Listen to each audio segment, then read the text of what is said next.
Assalamu alaikum friends. Today we are going to start chapter number 2, that is business problems of introduction to business. So business problems असल में है क्या? जब भी हम किसी बिज़नेस को स्टार्ट करते हैं तो स्टार्ट करने में जो प्रॉब्लम्स आती हैं उन सब प्रॉब्लम्स के बारे में हम इस चैप्टर में पढ़ेंगे, ठीक है। सो स्टार्ट करते हैं इंट्रोडक्शन से। No risk, no business is a popular proverb, but risk is not the only problem of business. A business, whether new or old, big or small, continuously faces a variety of problems, some to a great extent and others a little. यानी कि जब तक कोई risk नहीं होगा तो कोई business नहीं हो सकता है। ये बहुत पॉपुलर प्रोवर्ब है। इसके अलावा रिस्क जो है सिर्फ बिज़नेस की प्रॉब्लम ही नहीं है, बल्कि ये बिज़नेस एक तरह से बिज़नेस नया हो, पुराना हो, छोटा हो, बड़ा हो, तो हर बिज़नेस जो है हर तरह की प्रॉब्लम्स को फेस करता है, ठीक है। चाहे वो बहुत बड़ी प्रॉब्लम हो, चाहे वो कोई छोटी प्रॉब्लम हो।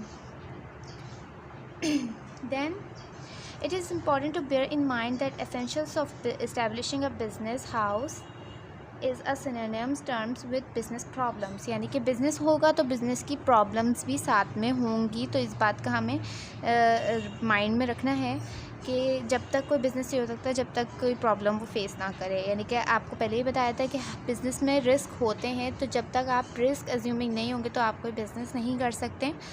इसके अलावा before starting a new project, the businessman must analyze business opportunities in terms of expected profit, possibility of success, nature of demand, future tendencies, stage of business cycle, technological development, government policies, nature of competition and purchasing power of the consumer.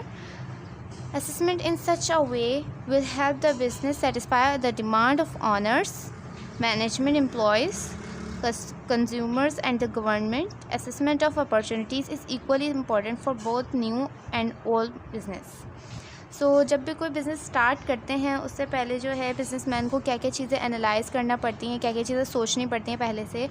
उसमें क्या क्या चीज़ें हैं कि हमारा expected उनका profit क्या हो सकता है, सक्सेस की पॉसिबिलिटी क्या है। सबसे पहले जब कोई भी प्रोजेक्ट हम बनाते हैं बिज़नेस में और या फिर बिज़नेस स्टार्ट करते हैं तो सबसे पहले हम यही चीज़ देखते हैं क्या ये सक्सेस हो सकता है या नहीं, हमारा बिज़नेस जो है सक्सेसफुल हो सकता है या नहीं, तभी हम उस पर इम्प्लीमेंट करते हैं। इसके अलावा जो है नेचर ऑफ़ डिमांड, यानी कि किस किस तरह की डिमांड्स हमारे पास आ रही हैं, या फिर आजकल जो है क्या क्या कंज्यूमर कौन कौन सी डिमांड ज़्यादा चल रही हैं, तो हम वही चीज़ जो है उसी के चीज़ का बिज़नेस करें वो ज़्यादा अच्छा रहता है। इसके अलावा फ्यूचर टेंडेंसी, आगे फ्यूचर में क्या हो सकता है, कहीं चेंज तो नहीं आ जाएगा, कुछ तो नहीं आ जाएगा, ये चीज़ें। इसके अलावा stage of business cycle, technological development, technical चीज़ों में जो है डेवलपमेंट की ज़रूरत। इसके अलावा गवर्नमेंट पॉलिसीज़ को देखना, नेचर ऑफ़ कंपटीशन, यानी कि हम जो भी बिज़नेस कर रहे हैं उसमें मतलब हमें कंपटीशन का भी ख्याल रखना है। इसके अलावा purchasing power of the consumer, इसके अलावा हम जो भी प्रोडक्ट बना रहे हैं वो कंज्यूमर के हिसाब से होना चाहिए, यानी कि उसकी परचेजिंग पावर इतनी होनी चाहिए कंज्यूमर की कि वो हमारा प्रोडक्ट ख़रीद सके, ठीक है। इसके बाद आ जाते हैं assessment. In such a way will help the business, यानी कि अगर हम ये सारी चीज़ें करेंगे तो हमारे बिज़नेस को किस चीज़ में हेल्प मिलेगी कि ऑनर्स को, मैनेजमेंट को, एम्प्लॉयज़ को, कंज्यूमर और गवर्नमेंट को सेटिस्फाई भी कर सकेंगे, ठीक है। Assessment of opportunities is equally important for both new और ओल्ड बिजनेसेस, यानी कि ये सब चाहे वो नया बिज़नेस हो चाहे वो ओल्ड बिज़नेस हो, दोनों में ये चीज़ें बहुत इंपॉर्टेंट होती हैं। ये अपॉर्चुनिटीज़ बहुत ज़्यादा इक्वली इम्पॉर्टेंट हैं, ठीक है। क्योंकि अगर जैसे अब न्यू बिज़नेस हम स्टार्ट करें तो हम इन चीज़ों का तो ख्याल रखेंगे कि हम क्या चीज़ प्रोडक्ट बनाने जा रहे हैं क्या नहीं, और अगर हमारा पुराना बिज़नेस है तो हमें कोई नया प्रोजेक्ट स्टार्ट करना है तो हम ये सब चीज़ें देखते हैं, ठीक है। उसके बाद आ जाते हैं business can be divided into 3 categories: manufacturing, changing material from one firm to another; trading, the business aiming at sending goods from manufacturers to consumers; services, providing a specialized and professional intangible goods to the consumer as doctor, engineers, professors and lawyers.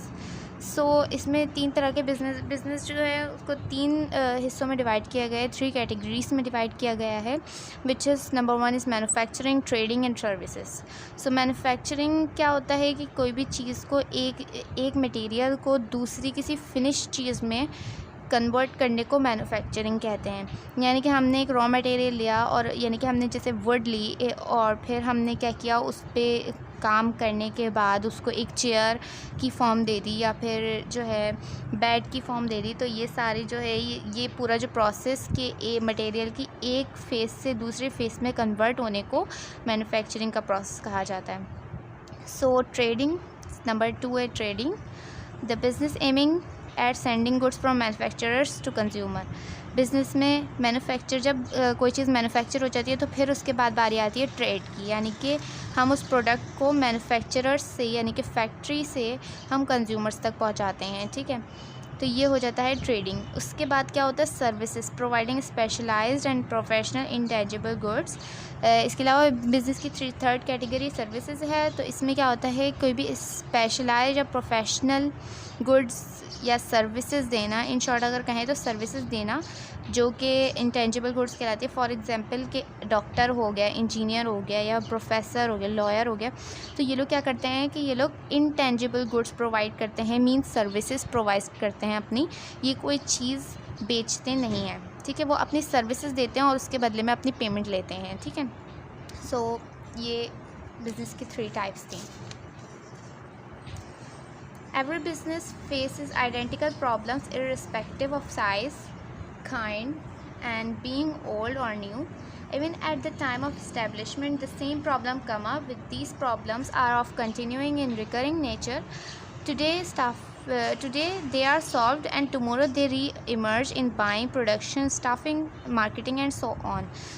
इसमें ये कह रहे हैं कि business के ये problem जो identically रहती हैं, चाहे वो साइज़ हो, काइंड हो, नया हो या फिर पुराना बिज़नेस हो, इस सब में ये प्रॉब्लम जो है आती रहती हैं। अगर ये सॉल्व हो भी जाए तो वापस जो है ये दोबारा पलट के आ जाती हैं, चाहे वो बाइंग में हो, प्रोडक्शन में हो, स्टाफिंग में हो, मार्केटिंग में हो। तो हमें क्या करना है कि इन प्रॉब्लम्स को फेस करना आना चाहिए।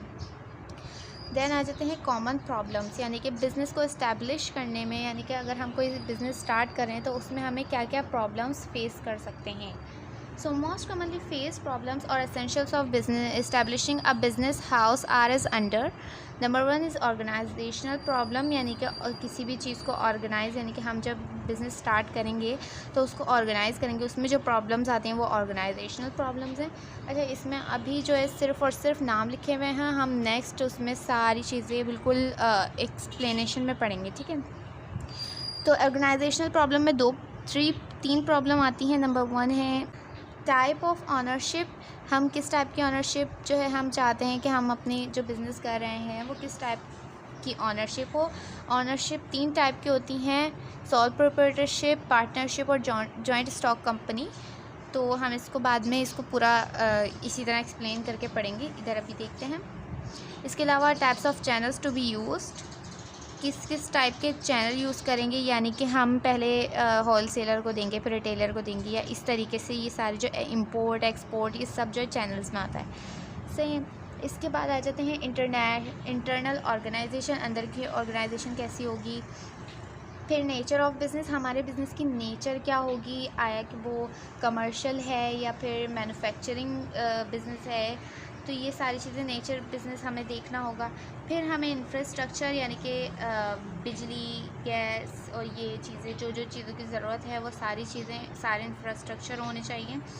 और इसके अलावा फ्यूचर ऑफ बिज़नेस, उस बिज़नेस का क्या फ्यूचर है ये पहले से सोच लेना चाहिए, यानी कि हम कोई भी पुरानी चीज़ों का बिज़नेस नहीं कर सकते क्योंकि वो बिकेंगी नहीं, उससे फिर हमारा प्रॉफिट भी नहीं होगा।